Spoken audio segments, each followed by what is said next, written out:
Good morning, good leaders, dan selamat pagi, Pak Ali Akbar. Ya, selamat pagi Pak Vincent.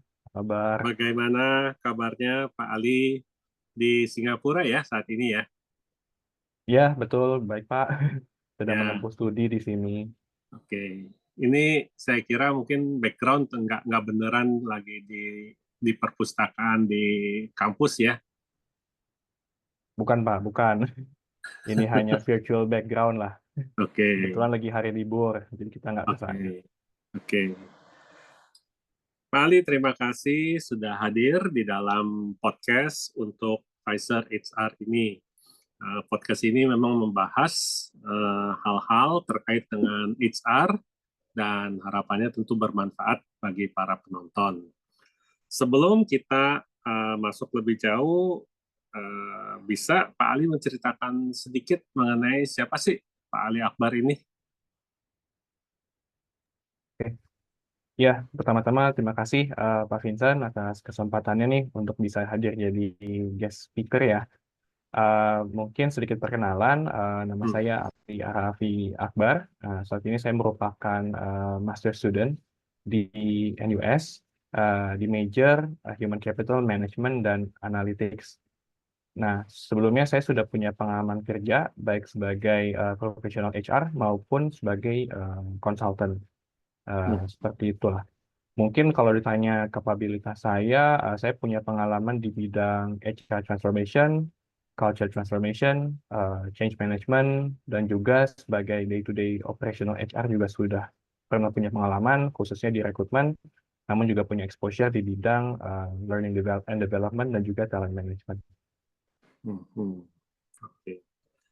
Oke, jadi sebagai pernah sebagai HR, kemudian sebagai HR consultant.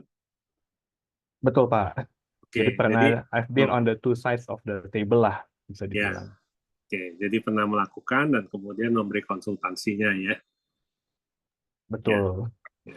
Dan saat ini sedang menyelesaikan studi S2 untuk Human Capital Analytics.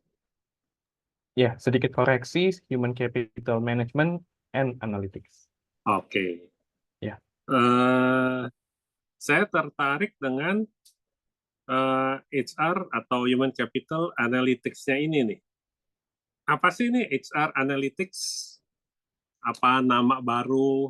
Sebetulnya uh, hal yang sama aja, lama gitu ya, cuman dibungkus dengan nama baru kan konsultan dan HR paling pinter gitu ya.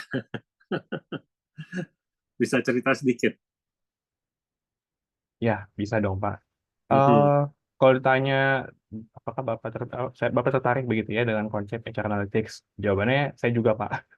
Oleh karena itulah saya mempelajari lebih lanjut mengenai HR Analytics ini di program master study saya di sini di Singapura. Nah, mungkin sedikit mengenai HR Analytics ya. HR Analytics sebenarnya adalah implementasi data and analytics di bidang HR. Jadi bagaimana kita bisa menggunakan data-data yang tersedia di bidang HR, eh, menggunakan dalam hal ini adalah tentu saja mengkoleksi, memproses, mengolah, dan pada akhirnya memvisualisasi data ini menjadi suatu insight yang akhirnya bisa mendukung pengambilan keputusan di eh, bidang HR ya. Lalu Mhm. menanggapi pertanyaan kedua ya, apakah ini hal yang baru? Sebetulnya dibilang baru sih tidak juga ya. Cuman mengapa istilah ini menjadi bisa dibilang istilah yang menjadi buzzword ya di Mhm. beberapa tahun terakhir. Mungkin karena diiringi dengan semakin populernya big data di industri kita ya, di mana semua orang merasa oke, terutama di Indonesia ya, industri 4.0 itu ditandai dengan meningkatnya penggunaan data dalam kehidupan sehari-hari, lalu AI, di mana AI itu adalah algoritma yang dia itu kan dilatih dan menggunakan data ya, sehingga HR secara tidak terkecuali juga terpengaruh oleh persepsi ini. Namun kenapa saya bisa bilang ini bukan fenomena yang baru? Sebetulnya ketika kita mempunyai data dan data itu kita proses dan proses itu kemudian kita olah dan kita monitor, itu sudah menjadi suatu analytics tersendiri. Oke. Begitu. Mungkin secara singkat itu yang bisa saya sampaikan. Oke. Karena bagi praktisi HR usia saya gitu ya, tahun 80-an, 90-an ketika quality management kan selalu penekanannya speak with data gitu. Dan seingat saya ya di HR juga diminta gitu datanya gitu. Ya. Eh, Seingat saya tadi Pak Ali juga mengatakan pernah sebagai HR di rekrutmen kan kalau HR juga mengukur gitu ya berapa lama pemenuhan manpower planning kalau nggak salah gitu ya, benar ya. Baik, betul Pak, betul. Jadi ya cukup menarik ya bahwa Pak Vincent menyentuh bidang rekrutmen ya sebagai contoh dari HR Analytics ini. Saya setuju. Jadi ketika kita berbicara mengenai analytics dan HR begitu ya, uh, mungkin kita sedikit mundur di mana HR itu cenderung dipersepsikan sebagai disiplin yang cukup apa ya, mungkin cukup kualitatif ya dibanding kuantitatif. Ketika kita Hmm. melakukan rekrutmen misalnya, oke, kita mungkin melakukan tes. Tapi setelah itu kan ada proses wawancara dengan HR, kemudian dengan user. Dan setelah kita menetapkan beberapa kriteria untuk menilai kandidat, pada akhirnya, atau mungkin kita lihat di beberapa organisasi ya, ketika kita menilai kesesuaian kandidat dengan pekerjaan, pasti ada juga unsur mungkin like or dislike dari HR atau dari user. Jadi kita melihat, oke, mungkin kandidat ini secara kompetensi memadai, namun dari segi sikap, mungkin dari segi penampilan, itu cocok dengan saya. Masalahnya ketika kita membicarakan preferensi, itu kan hal yang sangat subjektif ya, dan mungkin bisa Hmm. dibilang gut feeling. Oleh karena itu, HR ya dipersepsikan sebagai bidang yang mungkin semua orang bisa melakukan, semua orang bisa mengimplementasikan, dan semua orang bisa memiliki pendapat dalam hal tersebut. Makanya adanya data ini sebenarnya menjadi hal yang penting, karena data ini menjadi anchor kita untuk mengambil keputusan yang lebih objektif. Kayak, oke, jadi memang yang bersangkutan mungkin menunjukkan sikap atau kompetensi yang tepat saat wawancara. Tapi bagaimana ketika diuji dengan tes ini? Bagaimana kita kita ukur dengan metrik-metrik yang sudah ditetapkan? Itu Hmm. menjadi insight yang sangat berarti ketika akhirnya nanti kita menseleksi karyawan. Itu mungkin contohnya kalau di bidang rekrutmen ya, Pak Vincent. Oke, ya. Ya, jadi ini bisa dipergunakan untuk mengurangi subjektivitas sehingga meningkatkan akurasi dalam pengambilan keputusan, termasuk misalnya dalam seleksi karyawan gitu ya. Betul, akurasi, kecepatan, dan juga ketepatan pengambilan keputusan. Ya. Kalau nggak kan orang suka subjektif karena saya sendiri dari NUS, Ali dari NUS. Oh ya udah pasti deh, Ali ini pasti bagus gitu ya. Ya, seperti itulah kurang lebih. Oke. Eh, Kalau misalnya berbicara mengenai seleksi, tapi kan banyak perusahaan juga sudah menerapkan psikometrik atau di umum seringnya dikenal dengan tes psikologi. Apakah itu sebetulnya termasuk bisa dikategorikan analytics juga atau gimana? Atau levelnya di mana gitu dalam HR analytics penggunaan psikometrik itu? Baik, betul. Ketika kita berbicara psikometrik ya, itu kan sebuah upaya untuk mengkuantifikasi evaluasi kita terhadap suatu kandidat begitu ya, Pak ya. Tapi ketika kita berbicara HR Analytics, kita juga mulai berbicara seberapa efektif atau efisiensi proses rekrutmen yang kita lakukan dari ujung ke ujung. Jadi yang Pak Vincent sempat contohkan tadi itu betul ya. Misalnya kita mencoba mengukur kira-kira berapa lama waktu yang perlu kita habiskan untuk merekrut satu kandidat. Itu namanya lead time kalau di rekrutmen ya. Mungkin itu konsep yang juga diterapkan di supply chain atau di disiplin lain. Tapi kita di situ kita bisa melihat, oke, misalnya saya sebagai rekrutmen untuk dari awalnya saya men-screening suatu suatu kandidat dari job portal, saya lihat CV-nya, saya seleksi, saya undang kemudian untuk tes. Lalu jika yang bersangkutan sudah di scoring tesnya dan lulus, dia maju ke HR interview, ketemu saya. lalu selesai scoring, saya kemudian teruskan ke user, sampai akhirnya nanti offering ya. Kalau misalnya dinyatakan cocok dengan posisi, itu kira-kira memakan berapa lama waktunya. Iya. Setelah itu nanti kita bisa breakdown lagi, kira-kira dari proses ini, proses mana yang kira-kira memakan paling banyak waktu.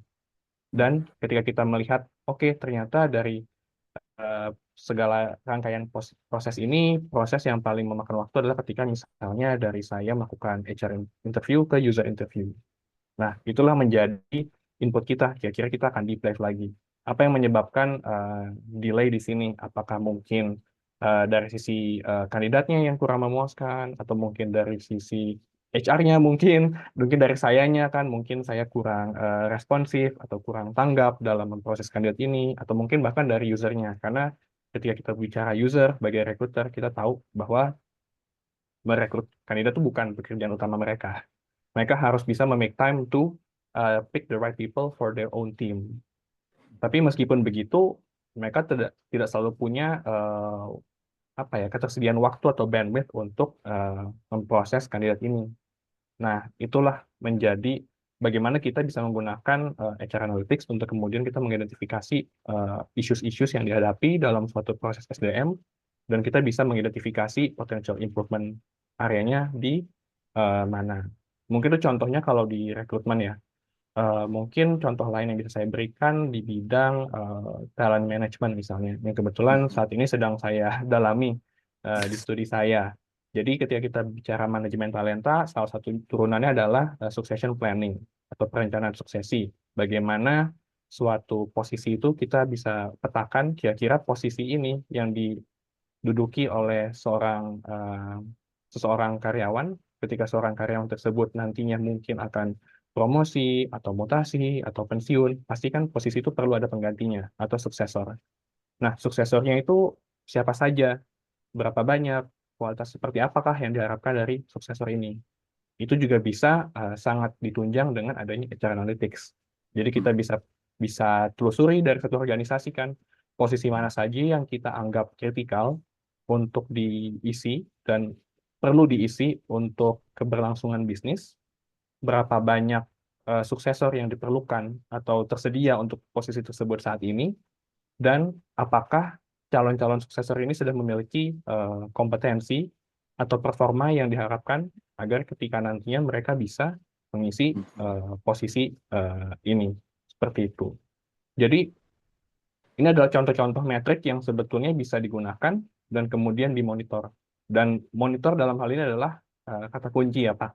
Ketika kita sudah memiliki metrik, apabila itu tidak dimonitor secara berkala, maka metrik tersebut akan memiliki sangat sedikit value untuk perusahaan dan pengambilan keputusan.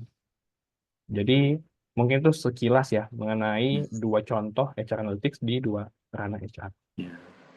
Pak Ali, kayaknya kan banyaknya yang tadi dibicarakan ya, tapi yang saya tangkap sepertinya HR Analytics ini bukan hanya data, tetapi proses juga bisa diubah menjadi data yang kemudian dianalisa.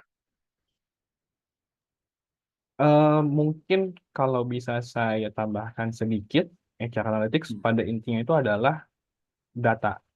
Tapi ketika kita berbicara data, data itu kan ada di mana-mana ya. Ya, Data itu ada di mana-mana, tinggal bagaimana kita sebagai profesional HR bisa mengidentifikasi, oke, data apa yang bisa kita ambil, yang bisa kita strukturkan, untuk kemudian kita olah menjadi suatu insight melalui metrik-metrik tertentu. Jadi mungkin dari contoh yang saya sebutkan tadi ya, contohnya misalnya dari proses yang Pak Vincent sempat sebutkan, ketika kita bicara proses rekrutmen, kita bisa ya, melihat, oke, kira-kira dari rekrutmen ini data apa yang bisa kita ambil. Kita bisa mengambil data dari profil karyawan itu sendiri kan, atau mungkin kandidat yang di screening.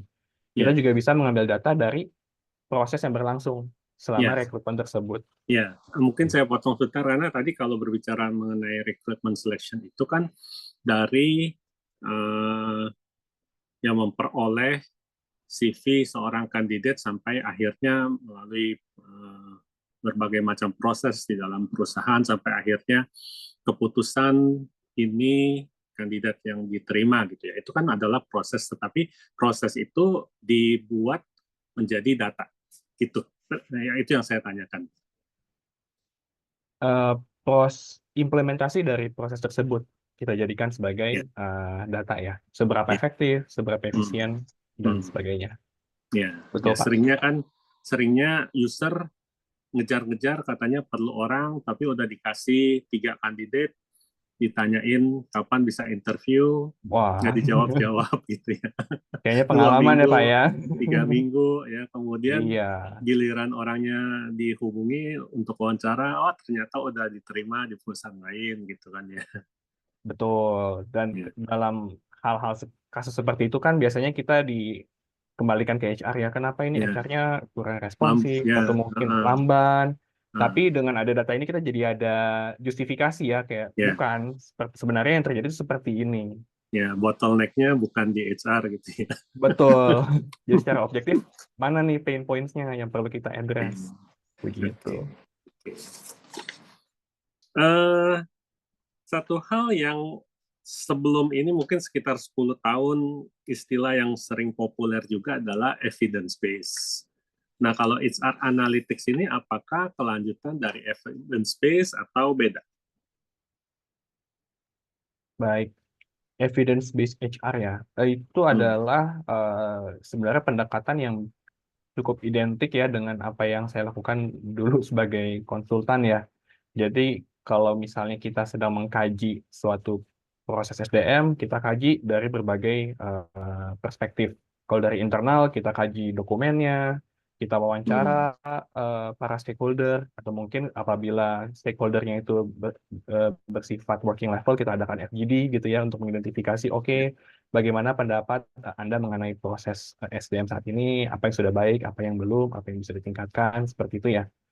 Lalu kalau secara eksternal kita bandingkan data internal kita dengan misalnya best practice atau benchmark study, kita bandingkan dengan perusahaan lain, kira-kira yang baik itu seperti apa. Ini adalah contoh evidence based HR. Bagaimana kita bisa melakukan perbaikan secara berkala di bidang HR melalui pendekatan holistik membandingkan data-data di internal maupun eksternal. Namun kalau kita berbicara HR analytics itu cenderung identik dengan data yang bersifat kuantitatif ya Pak ya. Jadi Hmm. data-datanya bersifat Hmm. angka dan Hmm. sebetulnya untuk menghasilkan analisis yang bisa dipertanggungjawabkan ya, uh, for lack of a better word, Hmm. itu Hmm. menggunakan prinsip statistik juga. Jadi bagaimana data ini, ketika kita bicara data dalam HR Analytics, sifatnya itu data yang sangat besar, Pak. Jadi kalau misalnya kita buka di Excel, kalau misalnya memang masih main Excel ya, itu bisa ribuan, bisa puluhan ribuan data idealnya. Tapi bisa Hmm. juga lebih dari itu. Bisa sampai 100.000 baris, bisa sampai jutaan baris mungkin. Dan kalau sudah seperti itu tidak bisa lagi dibuka dengan Excel, tapi harus dibuka dengan aplikasi lain seperti SQL atau query data seperti itu. Jadi mungkin perbedaannya ya kalau dengan secara singkatnya HR Analytics itu sih cenderung kuantitatif, evidence Hmm. based HR itu cenderung kualitatif. Tapi memang dua-duanya memiliki tujuan yang sama, yaitu Hmm. bagaimana kita bisa melakukan perbaikan terhadap proses SDM dengan data. Oke. Jadi kalau misalnya saya adalah HR perusahaan gitu ya, kemudian minta tolong Pak Ali, kenapa ya turnover di perusahaan saya tinggi? Ini ada data exit interview dan sebagainya. Itu evidence based atau analytics? Karena kan misalnya saya minta tolong Pak Ali untuk menganalisa. Baik. Kalau memang seperti itu, saya rasa itu lebih condong ke evidence-based HR ya. Di Oke. mana ketika kita mengadakan exit interview, tentunya masukan kita dapat dari pegawai kan bersifat Hmm. kualitatif ya responnya ya. Hmm. Hmm. Beda kalau misalnya HR analytics itu mungkin bagaimana kita mengukur turnover rate itu sendiri Ya. sebagai indikator kesuksesan atau kesehatan suatu organisasi. Oke, kalau turnover rate-nya itu mungkin di atas misal 15% atau 16%, itu mungkin tergantung industrinya, itu bisa menjadi red alarm ya. yang bisa mengindikasikan, oh kenapa perusahaan ini tuh memiliki sangat banyak turnover. Tapi di sisi lain tentu saja turnover bukan berarti hal yang buruk. Kalau misal Mhm. turnover terlalu rendah pun bisa jadi perusahaan tersebut memiliki apa ya merupakan comfort zone juga sih bagi Iya, karyawan-karyawannya, di mana ya para karyawan-karyawan yang mungkin sudah tidak optimal kinerjanya atau kita iya. sebut deadwood ya, itu juga menetap di perusahaan tersebut dan menghambat organizational performance. Oke. Oke. Sekarang kalau misalnya kita berbicara dari sudut pandang user ya, dari sudut pandang pimpinan perusahaan, eh, ya CEO, COO, CFO, apa sih manfaat dari HR Analytics kepada perusahaan, kepada saya misalnya sebagai uh, senior leadership team gitu ya. Baik, ketika kita bicara HR, sebenarnya HR itu kan adalah satu satu bagian dari sekian banyak fungsi yang ada dalam organisasi ya. Mhm. Dan tentu saja ketika kita berbicara jajaran direksi, CEO atau CFO, seringkali dunia mereka sangat jauh sekali dari HR atau urusan people. Jadi tentu saja pertanyaan ini adalah pertanyaan yang sering muncul ya. Kenapa sih saya harus memperhatikan people saya? Nah, mungkin dalam hal ini kita perlu memahami juga bahwa HR itu juga merupakan cost center ya dari suatu perusahaan. Perusahaan itu tujuan utamanya adalah mereka adalah mencapai profit, di mana profit itu kan bisa dicapai dengan meninggikan revenue atau menurunkan cost. Jadi tujuan utama kita dalam di HR adalah bagaimana kita bisa membuat proses yang seefektif dan seefisien mungkin, melakukan cost reduction, sehingga itu akan memberikan ruang lebih besar bagi perusahaan untuk menciptakan revenue yang lebih besar dan pada akhirnya menciptakan profit yang lebih besar juga. Seperti itu. Jadi kita perlu sebagai HR memang ini perlu ditekankan juga ya. Sebagai HR kita memang perlu memiliki business acumen atau sense of bisnis juga. Kita perlu bisa memahami, oke, kalau memang saya merupakan HR di perusahaan oil and gas, maka saya perlu sedikit banyak tahu mengenai industri oil and gas. Bagaimana bisnis itu bekerja, bagaimana pekerjaan saya itu berkontribusi terhadap eh, pencapaian profit dari perusahaan tersebut. Jadi kalau misalnya ditanya, oke, kenapa bagaimana HR itu bisa mendukung pencapaian bisnis, terutama HR Analytics, dengan adanya kita menyajikan data-data dan metrik ini yang kita evaluasi, harapannya ini bisa menjadi semacam snapshot atau mungkin executive summary ya bagi CEO untuk melihat kesehatan dari HR perusahaan mereka. Oh, apakah di perusahaan saya ini employee saya sangat engage? Levelnya berapa sih saat ini dibanding dengan tahun lalu? Berapa sih dibanding dengan perusahaan lain? Berapa sih? Lalu misalnya kembali dengan turnover tadi ya yang sempat disinggung. Turnover perusahaan kami saat ini apakah bisa dibilang normal atau mungkin perlu dikhawatirkan? Atau lalu juga mungkin dari sisi talent management. Oke, saya sebagai CEO dan rekan-rekan saya di level C-level, apakah kami ini pada nantinya akan memiliki suksesor untuk melanjutkan bisnis kami? Kalau tidak, eh, ya keberlangsungannya seperti apa gitu. Dan selain itu, minus one saya bagaimana? Kalau misalnya minus one saya saat ini sebentar lagi akan resign, lalu posisi tersebut kosong, siapa yang nanti akan menjadi tangan kanan saya untuk mengawasi day-to-day operations dari direktorat saya? Mungkin seperti itu contohnya. Jadi apakah bisa saya simpulkan bahwa HR Analytics bukan hanya membantu perusahaan dalam eh, mengurangi cost menjadi lebih efisien, tetapi juga bisa membantu di dalam meningkatkan productivity and performance, khususnya people performance. Dalam jangka panjang, harapannya seperti itu. Hmm. Apabila analytics tersebut bisa diolah dan presentasikan dengan cara yang tepat dan engaging, tentu saja ini akan menjadi apa ya, menjadi input yang sangat bermanfaat bagi para C-level untuk mengambil keputusan terkait HR. Mungkin demikian. Menarik sekali mendengar ide-ide mengenai HR Analytics ini. Pak Ali tadi mengatakan bahwa kita sebagai HR juga sebetulnya memerlukan kemampuan atau kompetensi bisnis acumen gitu ya, bukan hanya HR technical atau functional skill saja ya. Betul, Pak. Dalam pandangan Pak Ali, apalagi sebagai generasi yang lebih muda dari saya ya. Wah, masih sama-sama muda, Pak. Milenial dan selenial, begitu kan? Kira-kira apa nih yang kompetensi apa aja sih yang dibutuhkan oleh HR masa kini dan kedepannya supaya ya semakin sukses dan memberi kontribusi yang nyata gitu ya, memberikan value add kepada perusahaan. Baik.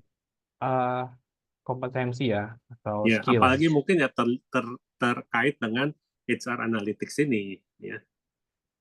Baik. Betul. Kalau misalnya sangat dalam kaitannya dengan HR Analytics, tentunya pemahaman terhadap data itu sendiri menjadi hal yang sangat penting ya. Data kualitatif.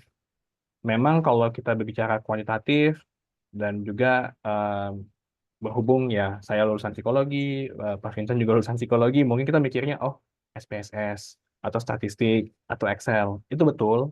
Dan saya lihat semakin ke sini semakin banyak HR yang semakin piawai atau mungkin justru melihat Excel itu sebagai bare minimum skill yang perlu dimiliki oleh seorang HR ya. Karena memang urusannya itu kan kalau tidak mengirim email itu adalah melihat tabel Excel begitu. Tapi ke depannya melihat tren masa kini ya, di mana HR Analytics ini secara perlahan bergeser menjadi People Analytics, di mana HR Analytics tadinya adalah bagaimana kita bisa mengelola data di bidang HR saja, itu menjadi pengelolaan data terkait people di organisasi.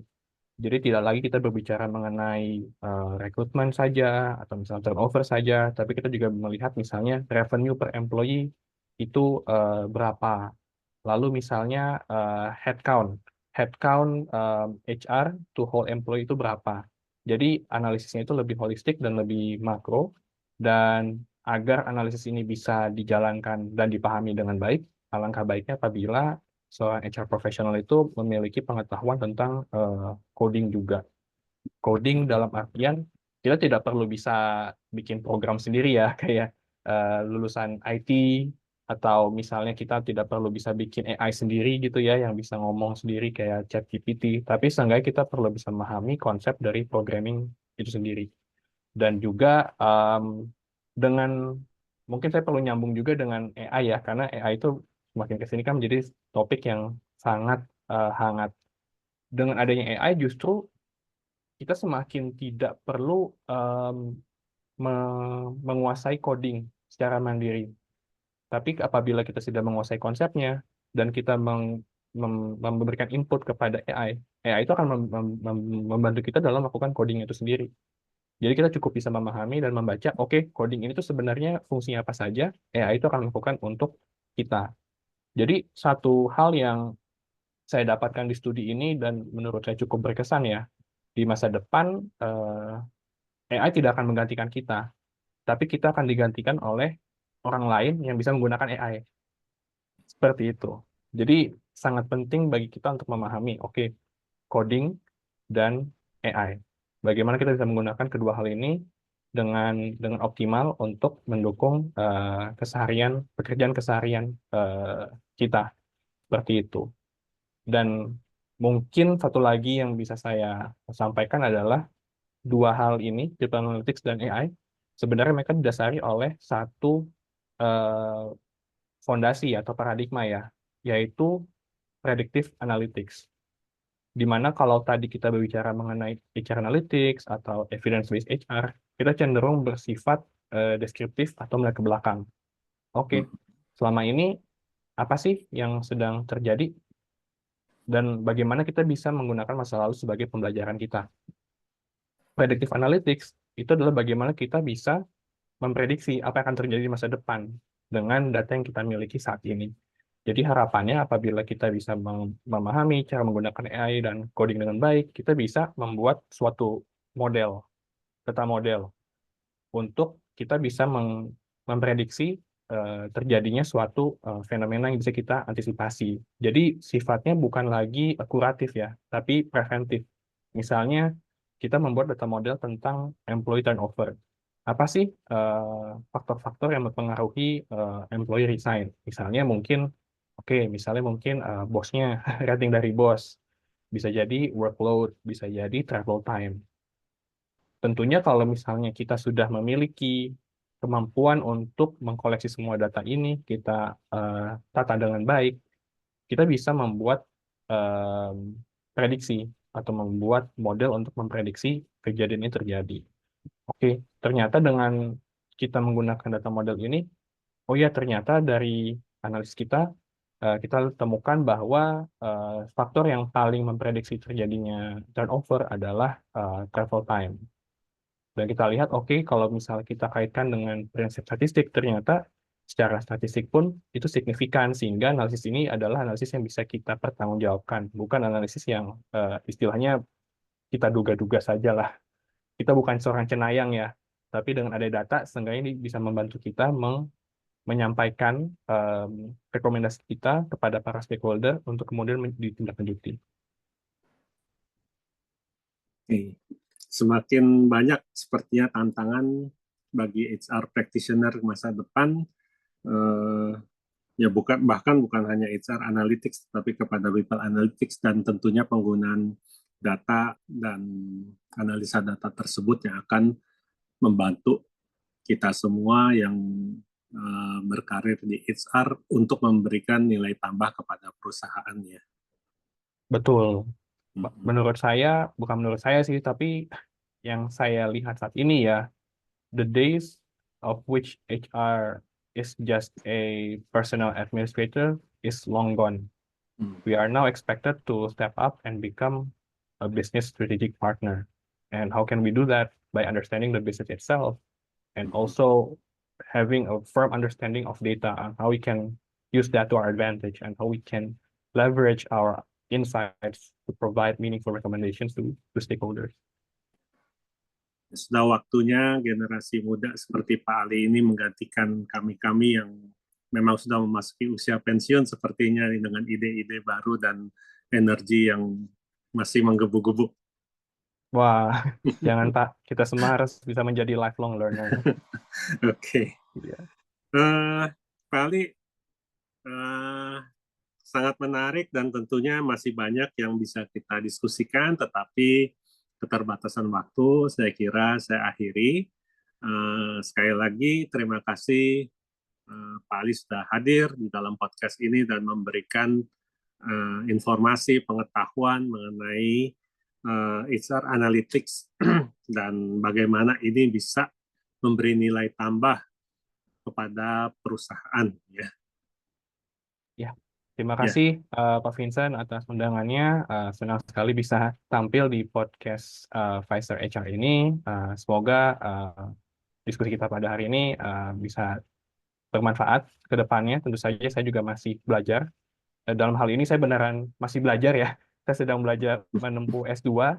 Jadi harapannya ya di masa depan kita sama-sama saling terus belajar agar kita tetap menjadi profesional yang relevan, Pak, dan tidak replaced by these emerging technologies.